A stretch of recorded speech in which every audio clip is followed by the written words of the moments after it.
नमस्ते, हैप्पी दिवाली। मैं आज ये बता दूं कि आज हमारे सर पे इलेक्शन है, चुनाव है। आप लोग को सब पता है, आप लोगों ने यहाँ पे कई बार 15 साल से एमएलए को जिताए हैं, कांग्रेस के एमएलए को आपने जिताए हैं, हमेशा जिताए हो ना। हमेशा जाके एक बटन दबता है क्योंकि आपके पास कोई उपचार नहीं रहता है, कोई और ऑप्शन नहीं रहता है, कोई विकल्प नहीं रहता है। तो सोचते हैं कि चलो भाई ये हमारा उसको ही दबाना है, कोई रहता ही नहीं इलेक्शन लड़ने के लिए, कोई ऐसा मजबूत जिसको हम वोट दे सके। तो आप लोगों को ये सोचना है कि हमारे वोट तो नेता ने ले लिया, लेकिन 15 साल में मालोनी का विकास नहीं किया, मालोनी का अपग्रेड नहीं किया। आज अपने आप को बहुत कुछ बना लिया, लेकिन आज 15 साल से मालोनी का वही हाल है। क्योंकि एक जीता हुआ नेता जब बार बार जीतता है ना, तो उस जगह को संवार देता है। तो हम लोग को ये सोचना है कि अभी हाल फिलहाल में आप लोगों ने जो हादसे पे देखे होंगे कि हमारे नबी की शान में गुस्ताखी कर दिया, गुस्ताखी करने के बाद एकनाथ शिंदे बोलते कि इसका बाल भी बाका नहीं होने दूंगा।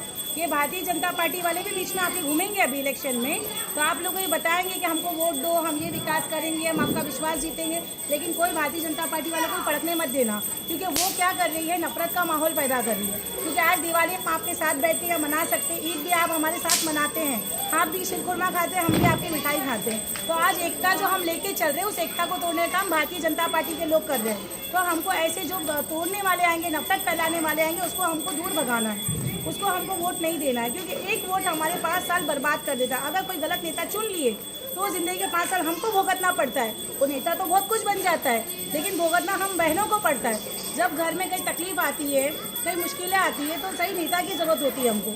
आज आप देख रहे समाज में कितनी मुश्किलें आ रही है। आज आपको मालूम है मुसलमानों के तो वोट सब लेते हैं। आपको मैं बता दूँ, मुसलमान तो एक ऐसा हो गया है ना कि लावारिस हो गया है। मुसलमान का सब वोट ले लेते नेता, बोलते क्या करेगा, वोट हमको ही देगा, कोई नेता तो है नहीं इनके पास वोट लेने के लिए। तो आप मुसलमानों को भी सोचना है, जो हक पे बोले, जो बाबा साहब के संविधान को लेके चले, जो सबको सर्वधर्म सम्मान करे, जो हिंदू मुस्लिम को तोड़े ना, वैसे नेता को देना है। और आपके बीच में 10 साल से मेहनत कर रही है, तो आप लोग को सोचना कि एक बहन आपके बीच से यहाँ तक आ सकती है, तो आपको भी साथ देना पड़ेगा। क्योंकि 10 साल में मालवनी में ऐसे कई मसलों का मैंने सामना की हूँ, और आप लोग की दुआ से अल्लाह का रहमो करम है जो यहाँ पे आज बैठी हूँ। आज अल्लाह ने मुझे मौका दिया है कि मैं आज़ाद उम्मीदवार हूँ, और 5 तारीख को मेरा चुनाव चिन्ह आ जाएगा कि मेरी निशानी क्या है। बहुत जल्दी मैं आपको अपनी निशानी बताऊंगी, और मैं चाहती हूँ कि मेरी बहनें पैरों पे खड़ी हो। अब लोग चाहते हैं कि नेता को 5 किलो राशन दे दे तो घर चलेगा, नहीं चलता घर। ये राशन लेने से, कमजोर होने से घर नहीं चलेगा। आपको मैं चाहती हूँ मजबूत बनाना, सशक्त बनाना। मैं चाहती हूँ आप लोग मुझे वोट दो, मैं आप लोग के लिए पैरों पे खड़ा होने के लिए, सशक्त बनाने के लिए, महिलाओं के लिए जो कारोबार है वो आपको सरकार से लाके देने का काम करूँगी।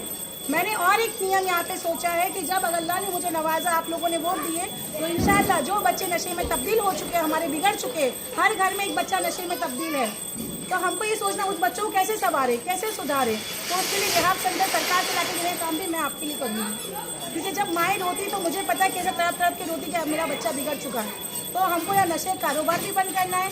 जो नशा कर रहे हैं बच्चे, जो तब्दील हो चुके हैं, उन बच्चों का ज़िंदगी में बर्बाद हो रही है, तो उनकी ज़िंदगी को संवारने का काम भी हमारा है। क्योंकि एक माँ ही समझ सकती है औलाद की तकलीफ। तो आपको भी समझना है कि हम सबको आगे बढ़ के, खाली एक वोट, एक वोट आपका बहुत कीमती है, बहुत। यही कांग्रेस का नेता आपके पास आएगा, अम्मा, खाला, बहन सब कुछ बोलेगा, आओ ना मेरी माँ, आओ ना मेरी बहन। वही जीतने के बाद आपको अपनी ऑफिस से बोलेगा कि जाओ बोल दो कि साहब बहुत बिजी है। तो ऐसे नेता का साथ मत देना। कम से कम आप आके खड़े होके मुझे डांट के काम करा सको, वैसे नेता का साथ देना। मैं आज मेरे लिए नहीं खड़ी हूँ, मैं आप लोगों की आवाज़ बनने के लिए खड़ी हूँ। मैंने मालवनी की जनता को देखी हूँ, जब नीतीश रानी जैसा वो भारतीय जनता पार्टी का टिल्लू आता है यहाँ मालवनी में और आके बोल के जाता है एक एक मुसलमानों को मस्जिद में घुस घुस के मारूंगा, तब ये नेता क्यों चुप था? क्यों मुसलमानों का रहबर बन के 15 साल से मुसलमानों का नेता बनता है, तो जब मुसलमानों को कोई गाली दे के जाता है, कोई बांग्लादेशी मालवनी के लोगों को बोलता है, रोहिंग्या मुसलमान बोलता है हम लोगों को, तब ये नेता क्यों खामोश रहता है? क्यों अपनी सीट बचाने के लिए खामोश रहता है? तो आप लोगों को भी सोचना पड़ेगा कि ऐसे दादागिरी, गुंडेगर्दी करने वाले नेता को यहाँ से भगाना है, और जो बैठा हुआ नेता है, कांग्रेस का लीडर है, उसको भी घर पे भेजना है। क्योंकि आप लोग की ताकत हमारी ताकत है, आप लोग का एक एक वोट कीमती है। ये मैं सोचो कौन सी पार्टी है, कांग्रेस पार्टी बड़ी है, बीजेपी लड़ रही है, तो आपकी बहन भी बहुत ऐसे इतिहास बने हैं जो इंडिपेंडेंट कैंडिडेट जीतते हैं। तो अपने वोटों की ताकत से, अपनी दुआओं से मुझे नवाजिए। इंशाल्लाह आपको ऐसी तकलीफ नहीं आने दूंगी, ये मैं वादा करती हूँ। क्योंकि आपके बीच की ही हूँ मैं, कहीं दूर नहीं रहती हूँ। मेरा ये ससुराल है, मैं सास ससुर ने मुझे हिम्मत दी है कि जाओ बेटा ये काम करो, तो मैं आपके बीच में, क्योंकि हमारे घर की बहनें बाहर नहीं आती है ज़्यादा, ये आप सब समझते हैं, लेकिन अल्लाह ने मौका दिया है कि खिदमत गुजारेगा, तो बस आप लोग भी ध्यान दीजिए। बड़े बड़े वादे, बड़ी बड़ी रैली तो बहुत करेंगे, लेकिन आपको मैं एक रिक्वेस्ट करने आई हूँ और 5 तारीख को मेरा सैंपल मिलेगा। इंशाल्लाह हम सब मिल के कामयाबी की तरफ चलेंगे। एक एक वोट कीमती है, अपने घर में यही मैसेज देना क्योंकि अपने बच्चों का मुस्तकबिल बनाना है हमको। आज ये नशे कारोबार बंद होगा, क्योंकि जब भी नशा चलता है हर घर में हर गली में बिकता है। तो महाड़ा है, मैं आपको बता दूं, मालूम के हर गली गली नाके नाके पे चरस गांजा बेचा जा रहा है। वो कौन है? इन्हीं के कार्यकर्ता है। किसने बढ़ावा दिया? नेता ने नहीं दिया। अगर नेता चाहे तो सब कुछ सुधर जाए, क्यों नहीं सुधारना चाहता? क्यों? मालूम नशे में रहेगी तो तुमको वोट देगी जाके। लेकिन वैसे लोगों को सुधारना होगा और ऐसे नेता को करारा जवाब देना होगा।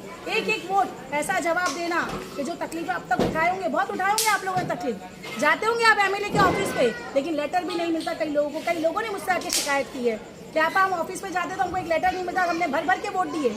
तो ऐसे एक नेता को जवाब देना है। जो हमारे नबी के सामने गुस्ताखी किया, उसके लिए भी ऐसे नेता ने मुंह नहीं खोला। तो जब नबी का नहीं वो हमारा नहीं, ये ध्यान रखना बस। हम ईमान लेके आए हैं, ईमान लेके जाएंगे, सब कुछ यही रह जाएगा। अल्लाह को मुँह दिखाना, अपने कब्र को रोशन बनाना है बस। मैं आपसे यही उम्मीद